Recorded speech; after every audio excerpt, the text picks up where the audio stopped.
नमस्कार, welcome to भूगोलशाला। मैं पूनम यादव। आज की क्लास में आप सभी का स्वागत है।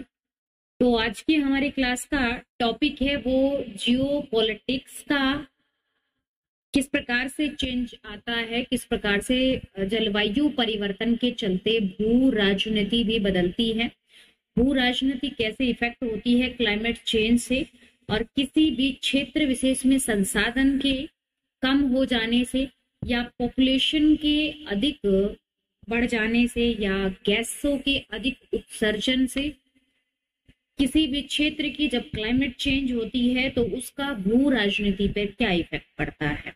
ठीक है, तो जियो पॉलिटिक्स ऑफ क्लाइमेट चेंज, जलवायु परिवर्तन के बदलने के साथ साथ में ही देशों की भू रणनीति या भू राजनीति भी बदल जाती है।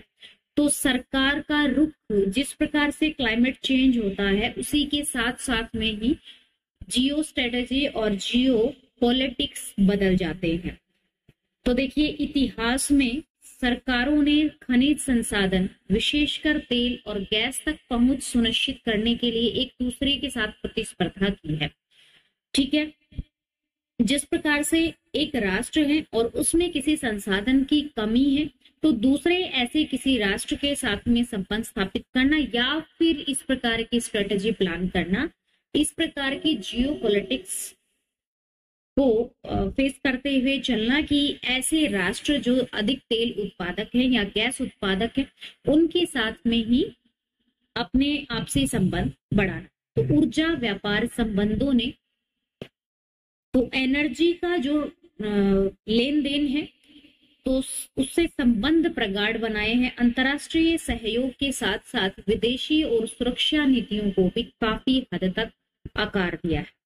ठीक है, जिसमें आप अपने किसी भी देश को विकसित करने के लिए जिन भी संसाधन की रिक्वायरमेंट होती है उसे प्राप्त करने के लिए या सुरक्षा हेतु सामग्री को प्राप्त करने में भी भू राजनीति बदली। ठीक है, दुनिया की कई तेल और गैस भंडार नाजुक या राजनीतिक रूप से अस्थिर स्थानों पर स्थित है। ठीक है, और अक्सर देशों की अर्थव्यवस्थाओं के केंद्र में होते हैं, इसलिए उन्हें स्वच्छ ऊर्जा स्रोतों से बदलने का अभियान भू राजनीतिक जोखिमों के साथ में आता है। अब जोखिम को समझना जीवाश्म ईंधन से दूर निष्पक्ष शांतिपूर्ण संक्रमण के लिए एक महत्वपूर्ण कदम। तो दुनिया के जितने भी तेल उत्पादक देश हैं वो ऐसे स्थानों पर अवस्थित हैं और वो बड़ी अर्थव्यवस्था के सेंटर भी होते हैं, और इन्हीं के चलते भू राजनीति स्वच्छ ऊर्जा के सोर्स में बदलने का अभियान राजनीतिक रिस्क के साथ में आता है। अब उत्सर्जन को कम करने के लिए कार्रवाई करने वाले देश, एक एग्जाम्पल के लिए आप सिंपली समझ सकते हैं कि जिस प्रकार से विकसित, विकासशील और अविकसित राष्ट्र होते हैं, और किसी भी राष्ट्र को जब क्लाइमेट चेंज हो रहा है और क्लाइमेट चेंज के लिए महत्वपूर्ण मुद्दे हैं अत्यधिक संसाधन का विदोहन किया जाना, और एक्सेस में जब आप अपना इंडस्ट्रियलाइजेशन करते हैं, औद्योगिकरण करते हैं, तो उस समय आप खनन भी अधिक करते हैं और परिशोधन शालाओं में खनन को शुद्ध भी करते हैं। सबसे अधिक आप एनर्जी का यूज करते हैं, और एनर्जी जब बर्न होती है तो क्लाइमेट को भी आप उतना ही इफेक्ट कर रहे होते हैं और वायुमंडल को भी उतना ही हार्म कर रहे होते हैं।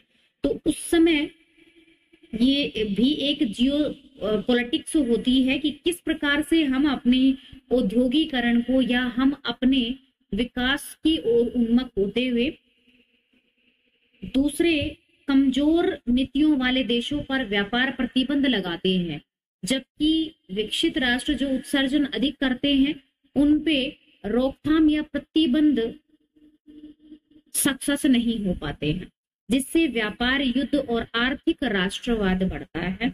वैश्विक उत्सर्जन उच्च बना हुआ है और वैश्विक तापमान 3 डिग्री सेल्सियस, 3 क्या एक्सेस में 4 से 7 डिग्री सेल्सियस तापमान तक भी इंक्रीज हो जाता है किसी पर्टिकुलर स्थान विशेष पे। तो सामान्य से लगभग 4 डिग्री सेल्सियस तापमान है वो इंक्रीज हुआ है और उसे हम क्लाइमेट चेंज के रेफरेंस में लेते हैं। तो इस ग्लोबल वार्मिंग के चलते जो उत्तरदायी कारक हैं वो विकसित राष्ट्रों के द्वारा या इंडस्ट्री अधिक स्थापित करने वाले राष्ट्र उसके लिए उत्तरदायी हैं।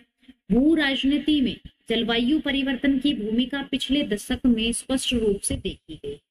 जलवायु सुरक्षा, व्यापार जैसे अन्य मुद्दों से प्रेरित प्रचलित भू राजनीतिक हवाओं को स्वीकार करने से हटकर समग्र रूप से भू राजनीति को आकार देने वाली बन गई है।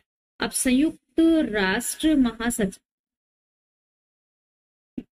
यूएनजीसी द्वारा बुलाया गया विशेष शिखर सम्मेलन कुछ मायने में इस बदलाव की परिणति का प्रतीक है, बट ये पूर्णतः सक्सेस नहीं हुआ है। अब जलवायु अब G7 और G20 संयुक्त राष्ट्र एजेंसी जो विशेष मुद्दों पर डिस्कस करती है, क्लाइमेटिक इश्यूज पर, इकोनॉमिक इश्यूज पर, इंटरनेशनल ट्रेड पर और अंतरराष्ट्रीय वित्तीय संस्थानों का केंद्रीय तत्व है। अब सफलता के लिए वैश्विक नियम आधारित प्रणाली की रक्षा के प्रयासों की भी आवश्यकता होगी और क्लाइमेट सुरक्षा के लिए सभी देशों के सहयोग की भी आवश्यकता रहेगी। इसे प्रदान करने के लिए आवश्यक विश्वास केवल मजबूत शासन वाले तंत्रों के माध्यम से ही प्राप्त कर सकते हैं, परंतु मजबूत शासक तंत्र वाले या हम कहें विकसित और लगातार विकास की ओर उन्मुख राष्ट्र हैं, वो ये चेंज स्वीकार करना नहीं चाहते हैं। वैश्विक राजनीति में पर्यावरण संबंधी चिंताएं, अब जो ग्लोबल जियोपॉलिटिक्स है उसमें क्लाइमेट का या हम कहें पर्यावरण के क्या महत्वपूर्ण मुद्दे हैं जो इफेक्ट करते हैं। तो खेती योग्य भूमि की उपलब्धता में गिरावट आ रही है, ठीक है, जिससे कि कुल उत्पादन कम होता है क्योंकि भूमि है वो उर्वर होती जा रही है और बंजर होती जा रही है, जिससे कि वैश्विक भुखमरी का संकट पैदा होता है। जिस प्रकार से गेहूं उत्पादक राष्ट्रों में भूमि में उर्वरक क्षमता कम हो जाने से उस राष्ट्र में वैश्विक भुखमरी का संकट क्रिएट हो जाता है, ठीक है। जैसे यूक्रेन में हम गेहूं उत्पादन का एक महत्वपूर्ण क्षेत्र मानते हैं और वहां पर सर्वाधिक गेहूं का उत्पादन भी होता है। मानव विकास रिपोर्ट के अनुसार विकासशील देशों में लगभग 1.2 बिलियन लोगों को पास में सुरक्षित पानी की पहुंच नहीं है। अभी भी मानव विकास रिपोर्ट के अनुसार विकासशील राष्ट्र ऐसे हैं जिनके पास में 1.2 बिलियन लोगों के पास में पानी पिए योग्य उपलब्ध नहीं होता है। तो आप समझ सकते हैं कि किस प्रकार की क्रिटिकल सिचुएशन हमारे सामने क्रिएट हो चुकी है। प्रजातियों के समृद्ध क्षेत्रों में आवास के विनाश के कारण से, क्योंकि विकास की ओर उन्मुख मनुष्य विभिन्न वनों को काट करके अपने विभिन्न उद्योग स्थापित किए जा रहे हैं, जिसके चलते प्रजातियों के आवास का नष्ट होना लाजमी है और जिससे बायोडायवर्सिटी का नुकसान होता है। और बायोडायवर्सिटी किस लिए आवश्यक होती है? क्योंकि जब जीवों की एक दूसरे के ऊपर निर्भरता और पारिस्थितिकी को चलाने के लिए जैव विविधता आवश्यक होती है। वनों की कटाई का कार्य प्राकृतिक निवासियों को हटाकर व्यक्तिगत लाभ के लिए किया जाता है। पारिस्थितिकी तंत्र और मानव स्वास्थ्य के लिए एक और खतरा है। पृथ्वी के समताप मंडल में ओजोन की लेयर का डिप्लेशन होना और ओजोन की मात्रा में लगातार से गिरावट का दर्ज किया जाना इकोसिस्टम को और मानव के स्वास्थ्य को इफेक्ट करता है। यहाँ तक कि भूमि आधारित गतिविधियों के कारण तटीय जल भी प्रदूषित हो रहा है। जैसा कि आप सुनते हैं कि आजकल कैंसर के मरीज इतने अत्यधिक हो चुके हैं और आपको ये पता है कि समताप मंडल में जो ओजोन लेयर है और ओजोन लेयर से अल्ट्रावायलेट रेज क्रॉस नहीं कर पाती हैं, यद्यपि ओजोन गैस की अधिकता है। अब ओजोन गैस की कमी होने के कारण से कंटिन्यू अल्ट्रावायलेट रेज भी प्रवेश कर पाती हैं, ठीक है। जिससे त्वचीय कैंसर की समस्या होती है। और अगला देखिए, क्या कारण है कि ओजोन लेयर में कमी आ रही है? तो रेफ्रिजरेटर और एसी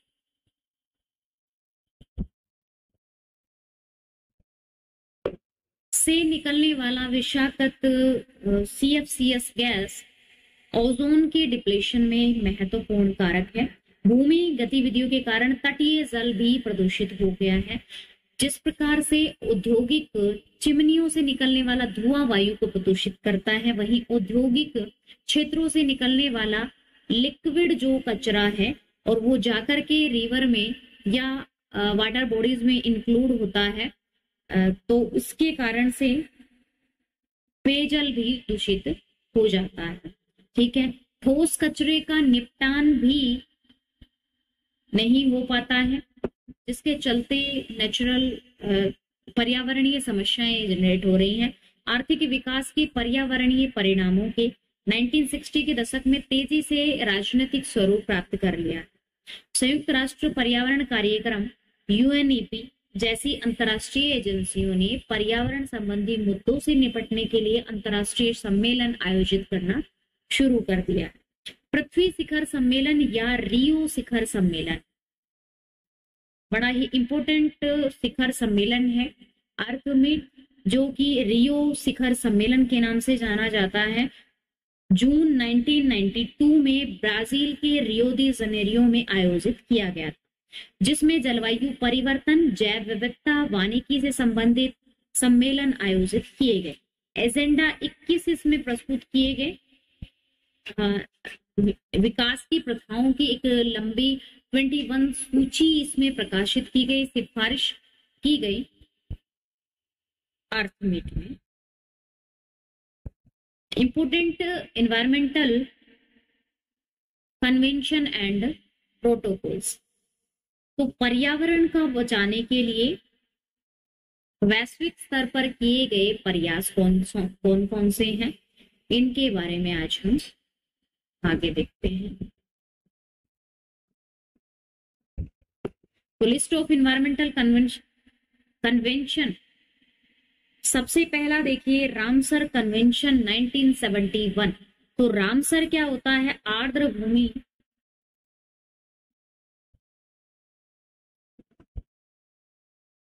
आर्द्र भूमि कंजर्वेशन के लिए ये रामसर कन्वेंशन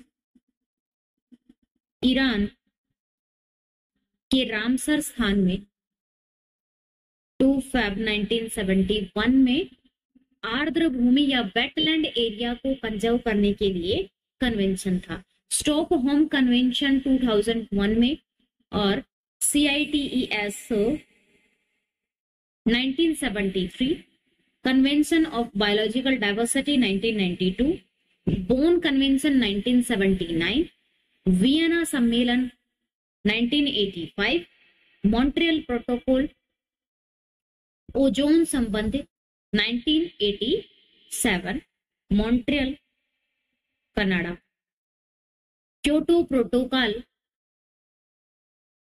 1997 जो CO2 से रिलेटेड था, कार्बन उत्सर्जन को कम करने हेतु था। United nation framework convention on climate change UNFCCC 1992। महत्वपूर्ण डेट है जो कि आप जो ईयर्स हैं याद कर ले। रियो समिट 1992, अर्थ मीट में एजेंडा 21 प्रस्तुत किया गया।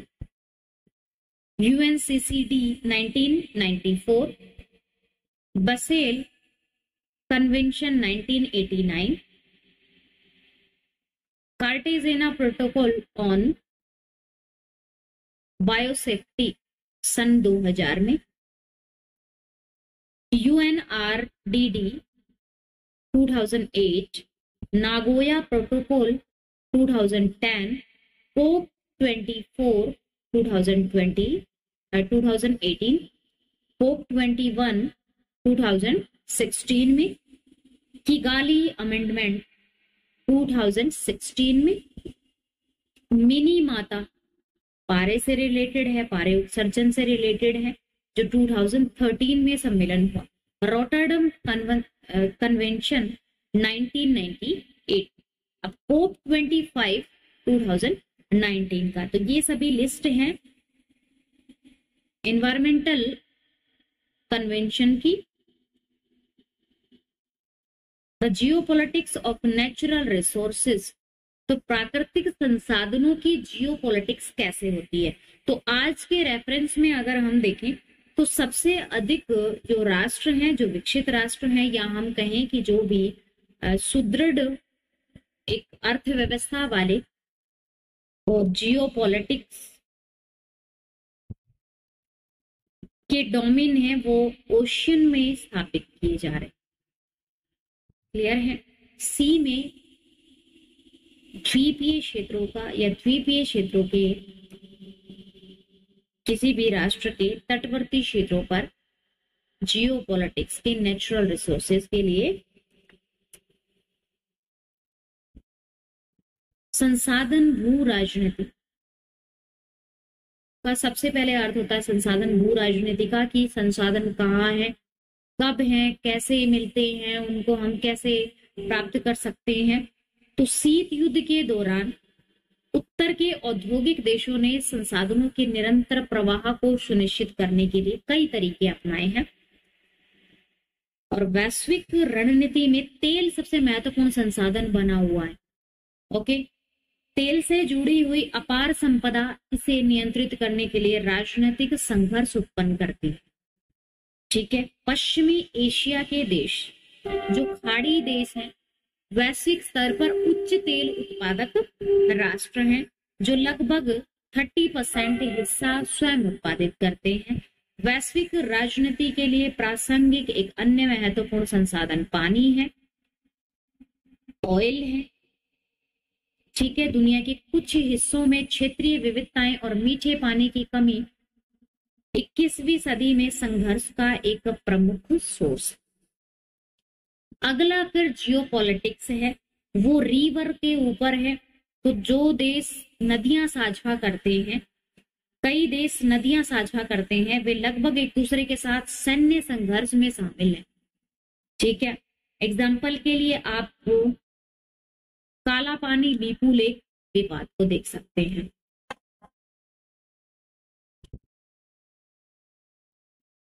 ठीक है। तो वर्तमान में संसाधन के ऊपर भू राजनीति की बात करें तो तेल, पानी और ऊर्जा के ऊपर